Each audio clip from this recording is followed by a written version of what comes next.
Hi everybody, it's Nina. Thanks so much for stopping by. Today I have a fun shaker card to share with you in the shape of some glasses. So let's get started.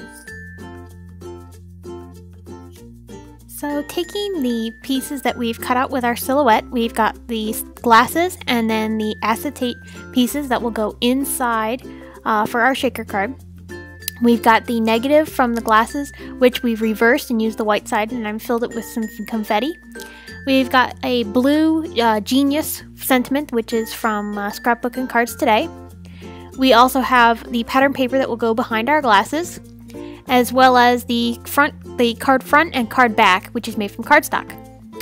So I'm taking some Distress ink and an ink blending foam, and the reason I'm using the foam without the tool is that it lets me get into all the corners, and I'm just running the ink along the edges to finish it off. I'm now gluing the acetate windows to the frames of the glasses, and I've already done the first one, and now I'm just putting the second one on, and I've used matte adhesive to hold them together, just pressing them down firmly and making sure it's all adhered well.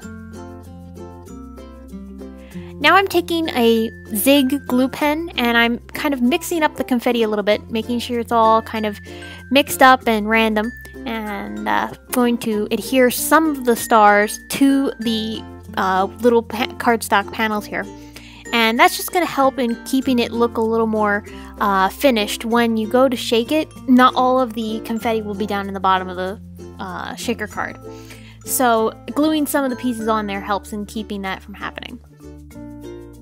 Gluing the card bases together, I've scored and folded this at 1 inch down from the top, putting some adhesive along the top edge, and I'll adhere the card front to the back, lining it up.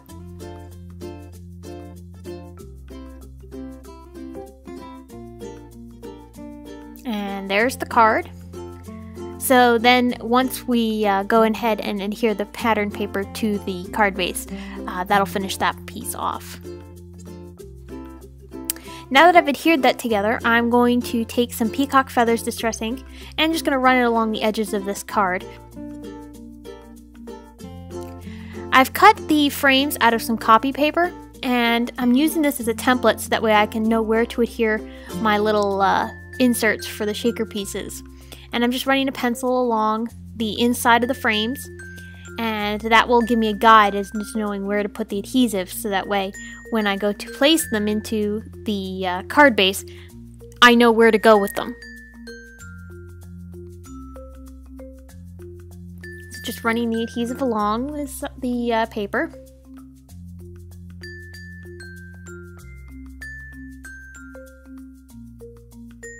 And now I'll bring in my little frames inserts, and with the little confetti pieces, just careful not to spill it all.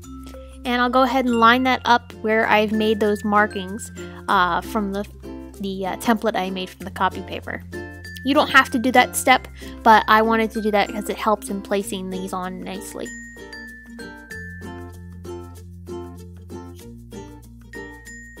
So now I've got my frames already covered with the foam tape, and I'm just going to go ahead and adhere those down. Now I'm taking the word Genius, and I've covered that with some matte adhesive on the back, and I'm just going to place this down at an angle along my card.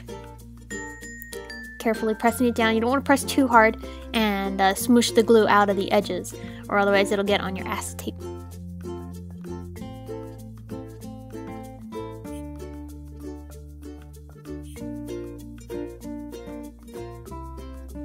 And now I'm just taking the eye and adhering that, the dot to the eye, and adhering that down as well.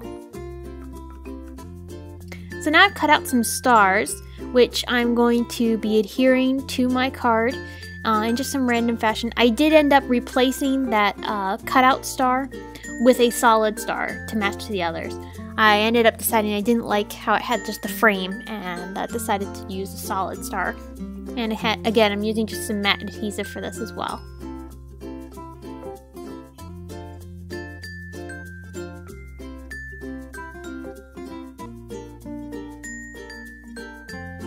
So now I'm taking a Wink of Stella clear glitter brush, and I'm applying glitter to the stars and just kind of quickly coating each one. then I went ahead and I also added some Wink of Stella to the darker pieces of the pattern paper, just to kind of tie it all in. And I've also applied some Wink of Stella glitter to the word genius. Finally, I'm taking some white gel pen and adding some faux stitching around the edges. And that completes the card.